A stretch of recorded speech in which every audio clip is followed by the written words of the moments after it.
Welcome back to the Malt Miller YouTube channel. Today we have another Homebrewing 101. We are discussing the best recipes to use when jumping into all grain brewing.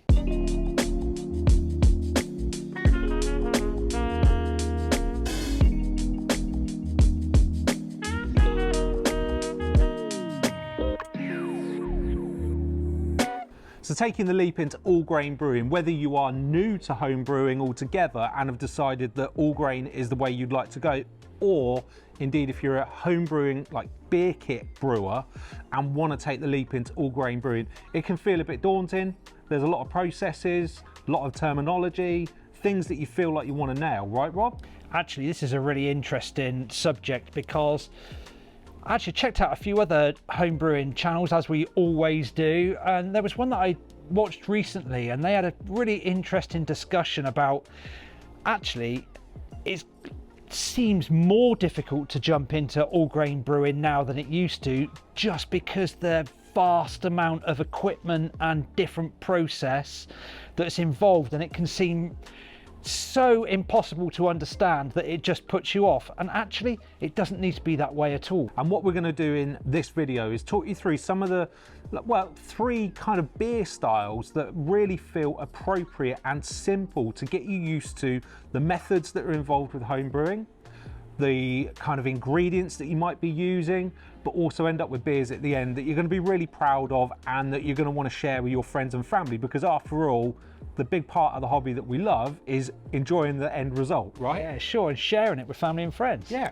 So all of the recipes that we're going to talk through don't require a huge amount in the way of specialist equipment or specialist techniques, and they're going to be beers, like I've already said, that you're going to enjoy at the end of it, you know, and are going to be crowd pleasers, right? And they're going to be familiar to many of you. So without further ado, I think we should jump into our first recipe or beer style and take you through what we think actually is a bit of an iconic starter place for all grain brewers. So the first style we are looking at is an English style bitter.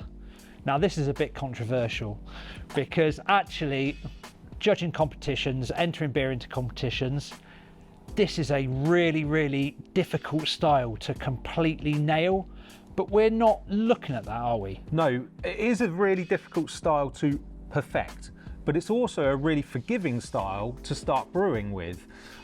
The reason we think this is because first and foremost it's low ABV. Yeah. You know, so ordinary bitters are going to be about 3.5%, best bitters maybe up to 5%, but because it's a fairly low ABV, that means it's going to turn around its fermentation really quickly, which means that actually you'll be enjoying it sooner than maybe some of the other styles that indeed we're going to talk about today. And the making process is really relatively simple, or it can be. Fairly simple ingredients, you know, you may be looking at 1 or 2 malts in your grist. As I've already mentioned, fast fermentation, but the thing that I feel makes this a great beginner style is you're going to be getting on, like hands-on, with some ingredients that are beautiful. And UK ingredients. Yes. Yeah, this beer can be completely brewed with all UK ingredients, which is nice. And I think that also if you're starting an all grain brewing, a best bitter or a bitter is an ideal candidate for bottle conditioning. You know, you don't need to be in the world of kegging to perfect this style and produce something that you can be really proud of at the end. What we're assuming for this video is that you're going to be brewing batches that are 20-23 litres, that kind of size. So when we're referring to like grain bill and that sort of thing, we're assuming that that's the sort of batch size that you're going to want to brew. Now, an English sort of ordinary bitter, best bitter, I think offers some of the nicest experiences for ingredients when you're starting out. Predominantly because of the malt that you're going to want to use, right? We're very lucky that we've got some amazing heritage malts here that have tons and tons of flavour, aren't we, Rob? Yeah, we are. We're looking at Maris Otter, Golden Promise, or one of the best ale malts from one of the many maltsters that we supply. Or indeed low colour Maris Otter as well. You can use them as a single malt, you know, especially Maris Otter for me. It has so much depth of flavour, biscuity, bready, tons of malt character. but it pairs really well with other malts as well. So if you wanted to add a little bit of additional dimension to the beer, you could use a little bit of a crystal malt, you know, something like Simpson's T50, a lower colour crystal malt, just a little smattering of it, maybe 5% in your overall grain bill. Yeah, or maybe a touch of Vienna or a touch of Munich, just darken it down slightly, just add a bit more to that malt profile.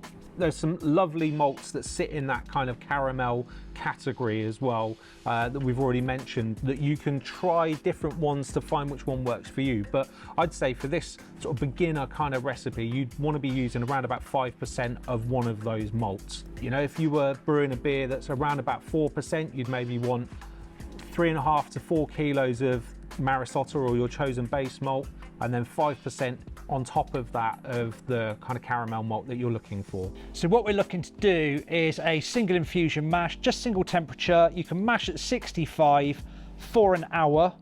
Depending on yeast choice, we're then going to end up with a finishing gravity of about 10-12, something around that. Gives a little bit of body to the beer, but keeps it drinkable. You just want to keep on going back for more. So moving on to hops, you know, we are going to be using entirely British ingredients if we're brewing a traditional bitter or best bitter. And we've got a bit of a playground with British hops, but again, I would encourage you to think about some of the tried and tested, really popular British hops that work brilliantly in this style. What's your favourite, Rob? You can't go wrong with East Kent Goldings because it's such a classic hop, but you might want to start thinking a little bit outside of that. Done single hop challenger beers which have been absolutely glorious, just adds touch of like oranginess, but we're not talking big citrus flavors. It's just like that hint of orange, which is absolutely delicious. Yeah, or Bramling Cross, you know, for that little bit of kind of berry note in there. And another one to definitely consider would be Fuggles. It is super popular, and there are some amazing beers out there that entirely only use Fuggles, like 5 Points Best Bitter. Exactly, yeah. You could start looking at some of the newer style English hops as well. The one that really stands out for me is Harlequin. I think it's been, out of all of the newest of the British hops, Harlequin is the one that is really has something different about it. So if you want to step outside of that completely traditional flavour and you want to add something a little bit special in there, Harlequin would be the one that I would go for. We're going to talk a little bit about bitterness levels now. So we're going to be using our hop selection throughout our boil. There's no whirlpool or dry hop on a best bitter, so the big reason why we think it's such a great beer style to start with, when you get to fermentation, you shut the lid, leave it till it's done. We would say aim for an IBU kind of target of around about 30, high 20s to low 30s. Work with the hops that you've got, look at the alpha acids on them, and plan using some brewing software to kind of add boil additions throughout the boil, maybe one at 60 minutes, one at 30 minutes, and then one at 5 minutes to get you into that ballpark of those IBUs that we've just mentioned. And just remember that the later on that we add those hops into the boil, the less bitterness we're extracting from them and the more aroma and flavour. So those hops that you add in the last 5 minutes or even at the end of boil, they're the ones that are really leaving you with that flavour profile.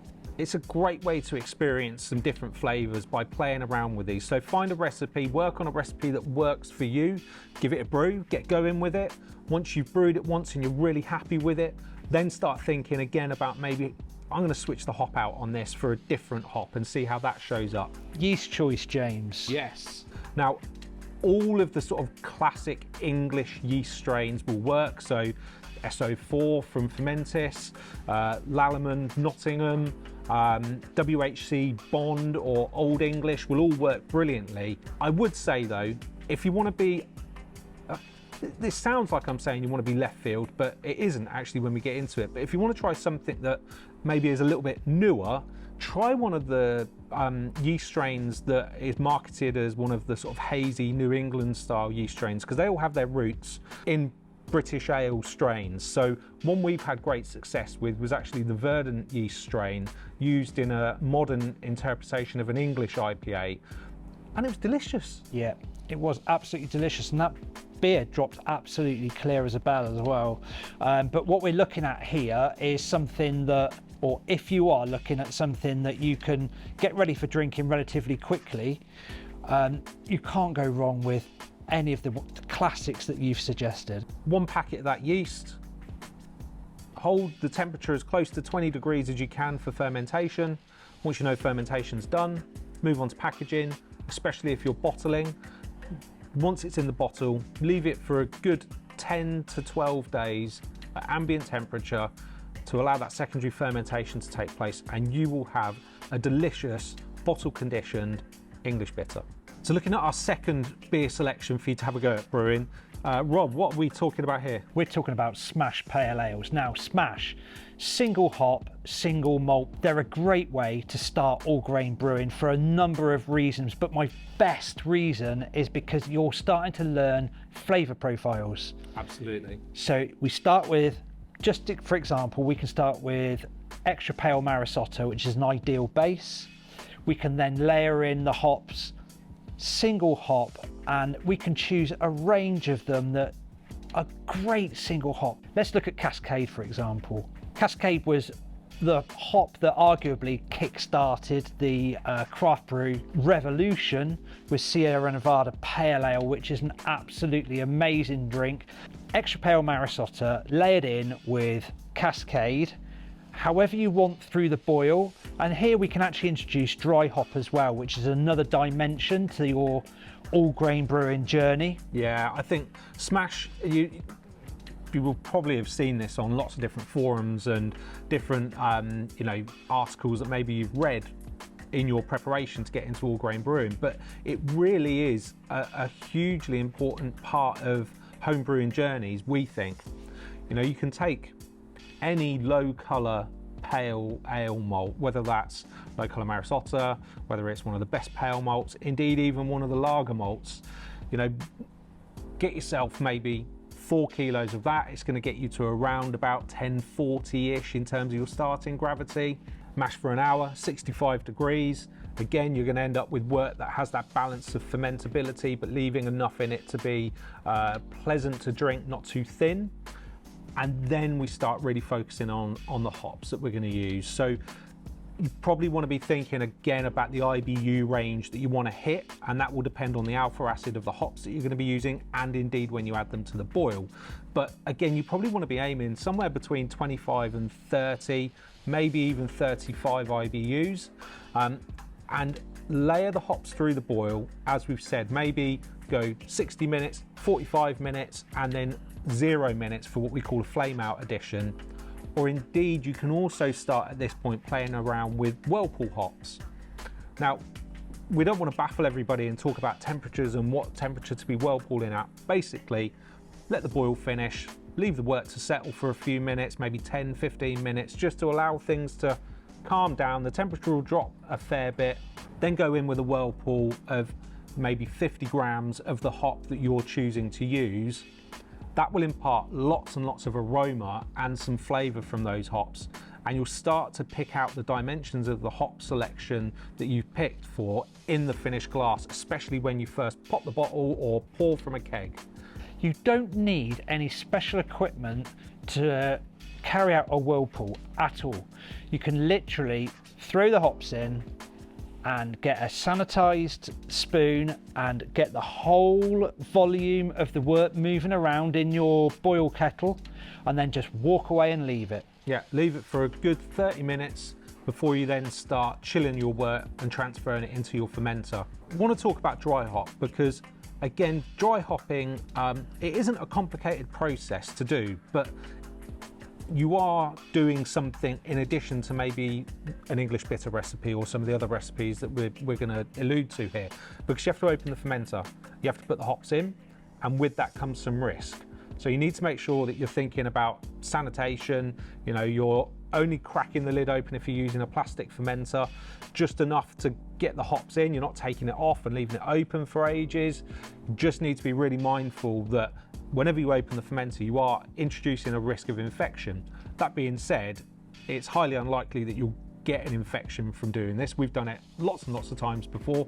You just follow some simple practices like sanitation and, like I said, not leaving it open for too long. We would say for this kind of beer style, match the dry hop that you're going to be introducing in terms of volume, similar to the amount that you use on the whirlpool. So if you're using a 50-gram whirlpool, a 50-gram dry hop, that's going to give you enough hop presence in the finished beer without actually you losing too much beer or making transferring your beer out of your fermenter too problematic. So we've mentioned cascade, but actually the world's your oyster when you're brewing this type of beer, and you could be using hops from literally anywhere in the world, and they all bring different nuances to the beer. Let's look at some of the other American hops that would be awesome to use in this recipe style. Love Centennial. Yes, you do. Absolutely love Centennial. But you could also use, I mean, Citra's massive at the moment, but Citra, Mosaic, or moving on to some of the newer hops that have come out, and some of them are a little bit controversial in flavour. Sabro. Yeah. Brings amazing flavours that you just don't get from other like classic American sea. Yeah, that's all like tropical, a bit coconutty, you know, yeah. Then you could start looking at New Zealand. Yeah. And general new world hops. We all know Nelson Sauvin, which is just absolutely beautiful hop, and another hop that completely stands apart. Now there are beers that just use Nelson, nothing else, and that is an amazing flavour profile. With the New Zealand hops used with a little bit of restraint because the flavour that they pack is really quite strong. So like, as I said, Nelson, but used in a restricted fashion could be absolutely delicious on a smash beer. Yeah. Okay, so let's talk about yeast selection for this recipe, Rob, because what we aren't talking about here is a hazy pale ale, okay? We're talking about something clean and crisp that is representative of like a traditional West Coast style pale ale, potentially. With that in mind, your yeast selection needs to be from the sort of Chico stock of yeasts, really, to allow the other ingredients to shine through. Yeah, another way of describing it is you want a clean yeast. You don't want any of those yeast driven esters to end up in the final beer. So we are looking at US05, Bry 97 from Lallemand, or indeed WHC LAX, which we've used extensively here recently and had some awesome results with. They're going to ferment easily. They're happy at sort of 19 to 20 degrees. They'll drop bright as well, so the beer will end up bright and work really well for bottle conditioning. So you don't need to add any extra yeast when you bottle condition these beers. A little bit of priming sugar in the bottles, job done. 10 to 12 days, ambient temperature, and arguably this has got me really excited actually, and making me think I want to brew some smash beers. So James, let's just look at bottle conditioning, and actually that starts with the type of fermenter that we're using, because what we don't want to have to do is transfer out of our fermenter into what we used to call a bottling bucket. No. We're adding sugar solution to. What we want to do is bottle directly out of the fermenter. Now the best way to do that is to have a tap positioned in the fermenter that's high enough from the bottom so that it's above where the trub and possible dry hop is going to collect. We can then use a bottling wand to bottle directly out of the fermenter. It's a much easier method, much less fraught with any possible oxygenation issues or infection issues. It's just a much simpler process. It is, and you know, the bottling wand has a little valve on the bottom, so you get your priming sugar into the bottle, which we would advocate you dose each bottle individually. Definitely. Either with table sugar or with the carbonation drops. Yeah. Yeah, and there's the little valve on the bottom. Put the bottle over the bottling wand, hits the tap at the bottom, fills it nice and gently. Crown cap on, glass bottles, crown caps, Yeah. absolute advocates for that. The other thing that you talked about off camera with this is one of the reasons why you love bottle conditioning. If you do introduce a touch of oxygen throughout the process, there's going to be a re-fermentation in the bottle. That will scrub the oxygen that's in the beer, or the majority of it, especially for these styles that aren't hazy pale ales. Yeah. And also the crown caps, certainly the ones we sell, have an oxygen scavenging film on the underside of the lid, so that will get rid of any oxygen that's sat within the bottleneck as well. And leave it for a couple of weeks to condition, crack one open and make sure that it's done. Right, and you need to check for things like diacetyl, which tastes like butterscotch, sweet. You'll know it when you try it. If it's there, leave them for a few more days. But really, with these kind of smash pale ales where we've introduced a lot of hop aroma, you want to crack them open and drink them fresh, because that hop aroma and flavour is at its best as young as the beer can be. James, next we are looking at lager. Now, that word, lager, that can feel really daunting when you're venturing into all grain brewing, and quite rightly, to be honest. I think it was about 18 months into all grain brewing before I actually decided to have a go at brewing a lager, and it was not even a simple lager recipe, it was your 100% smoked malt lager, so I don't really know what I was aiming for, but the reason why this beer style can feel challenging is because to brew a traditional lager, you need to use lager yeast, which means you need temperature controlled fermentation, which means it takes a lot longer for the yeast to do its job, and indeed you need more of that yeast, sometimes 2 or 3 packets for one single batch. What we're looking here at is pseudo-lagers. Now, an interesting point, we sell an awful lot of extract lager kits. Now, all of those lager kits, the extract lager kits, they are not brewed with lager yeast. No. They're brewed with a clean yeast that will ferment at ale temperatures. So they are in fact pseudo-lagers. Really at the core of what we're talking about here, to make a really approachable and easy to brew lager style beer, is using those clean ale yeasts to produce something that gives you that crisp, clean, refreshing experience. But then we're going to be using ingredients for the grain bill and the hops, which are traditional to lagers. When we're talking about ingredients for this, again, it's a simple process when you're building a lager bill, certainly when you're starting out. Start out with a really low colour based malt. So that could be one of the Pilsner or lager style malts from, Crisp or Simpson's. Indeed, it could be something like even one of the really, really pale ale malts, because it will do a very similar job. Yeah. And you could go on and use just that and produce a really low colour, really crisp, easy drinking lager. If you wanted to add another dimension to the malt bill, again, similar to the bitter recipe we were talking about earlier, maybe add 5 or 6% of something like Munich malt or Vienna malt, or indeed something like Carapils. Yeah, if you add Carapils or dextrin, same thing. If you add that at about 5%, it gives a more body to the beer. It also helps with head retention as well, which is really nice on a lager style. You could choose a grain bill like that. Again, aim for a starting gravity of 1040, 1045, something easy and achievable. Maybe looking at overall 4 kilos of grain, something like that. Have a play around in a recipe generator and work something out that you feel works for you. But then we're also going to want to use hops that are noble, right? And what do we mean by noble, Rob? Traditional European hops. So we're looking at Hallertau Mittelfrüh, which is one of my favourites in a lager style. You could also look at some of the newer European hops as well.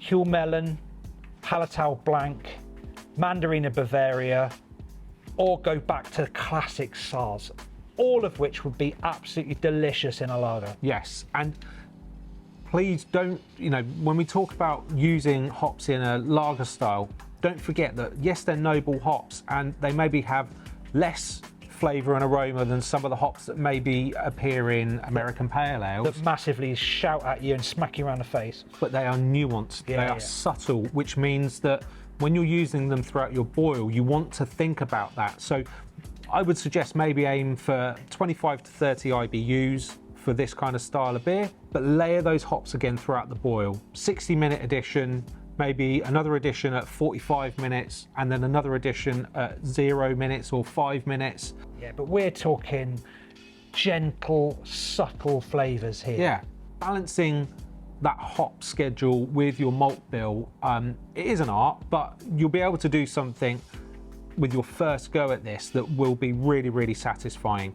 Now, where this gets interesting and deviates from what we've talked about previously with those traditional lager yeast strains is using these ale yeasts that are able to produce incredibly clean beer. And there are, broadly speaking, two ways to approach this, such as Kolsch strains like the new Lager yeast strain from WHC. That will ferment happily at 18 degrees and leave you with a very crisp lager style finish. What about Lutra, James? One of the Kvike strains. Yeah, so Lutra, which is a Kvike isolate, and I don't want to get too technical. Basically, it's a yeast that's been isolated from Norwegian, sort of Scandinavian Kvike multiculture yeasts. There are a few different types of that sort of yeast available, Lutra being one of them from Amiga, and actually one of my favourites, which is High Voltage from WHC. They are going to be able to produce incredibly clean fermentations, and they're thermotolerant.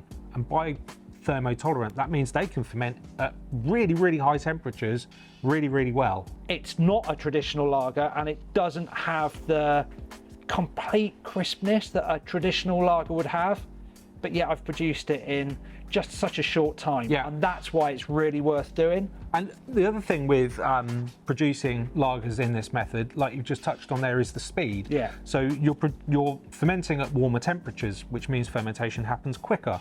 You don't need 2 or 3 sachets of yeast, you know, because you're producing it in a similar way to an ale. The key things to watch out for are, even if you're using the thermotolerant yeast strains, keeping the temperatures in check. So if you were using one of the Kolsch type strains, like Lager, 18 degrees, so 18 degrees is really kind of your maximum. So somewhere in your house where you know you're going to sit at around about that. If you're using one of the thermotolerant yeast strains, I would, now it will say on the packet that they're happy sort of 30-ish degrees. I would approach that with a little bit of caution. No more than 25, 26 degrees is my preferred temperature range for those, because it just keeps everything that's produced by the yeast in real check, and you'll still end up with a really fast fermentation and a very clean beer. Okay, that leads us on to sort of our final part of this video, a little bit of a bonus section at the end, which is what are some of the beer styles that we absolutely would not recommend you start out your all-grain homebrewing journey with. Rob, what's your first pick? Anything that includes an absolute shed load of hops and also dry hops. Now, I'm saying this because brewing that style of beer, there's a couple of reasons. A, it's a really expensive beer to brew, and when we're starting, I definitely want people to look at the price point at which they're brewing, because mistakes can be made, and if you make a mistake on a beer that you've ploughed a lot of money into in hops, that's heartbreaking. Yeah. But secondly, actually these types of beer are quite difficult to brew really successfully, because we're adding a lot of dry hop, and that means we can have hop creep, which can then introduce diacetyl. And I think that when you're starting to jump into the all grain hobby, that it needs to be accessible right from the start. Yeah, and enjoyable. So I'm going to follow on from that, and I would say anything that sits within the New England style, whether that's pale ales or IPAs, for exactly the same reasons, but with the added dimension of, if you oxidize the finished beer during packaging, it's so easy to do as well. it is a little bit of oxygen introduced will create muddy, papery, cardboardy notes in the beer. A little bit more oxygen, and then you can start ending up with beer that goes grey and looks pond watery, and you've invested a lot of time and money into it, and it is soul destroying. Also, with any beer where you've got high amounts of dry hopping, you need to be able to cold crash, and we want to be all about accessibility at this point. So that means temperature controlled fermentation again. So I know many of you, like me when I started homebrewing, you want to brew those style of beers. Build up to it. If you invest the time now, it will pay dividends in the end when you get to brewing that style.